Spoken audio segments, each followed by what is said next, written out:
ازيكم عاملين ايه؟ هنعمل برجر بطاطس بطريقه حلوه قوي هتعجبكم ان شاء الله. بس قبل ما نبدا ما تنسوش تشتركوا في القناه وتعملوا لي لايك عشان تدعموني. اول حاجه معانا البطاطس المسلوقه، مسلوقه كويس، هنحط عليها التوابل اللي احنا بنحبها: ملح، كمون، كزبره ناشفه، توم باودر، بصل باودر، فلفل.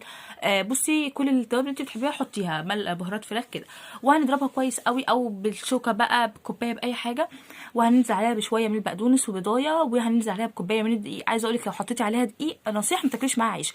اما بقى لو هتحطيها في عيش او عيش كايزر، حطي بقسماط بس ما تحطيش دقيق عشان تطلع معاكي كده خفيفه. لو حطيتي دقيق هتحسي ان انت بتاكلي عيش بالبطاطس.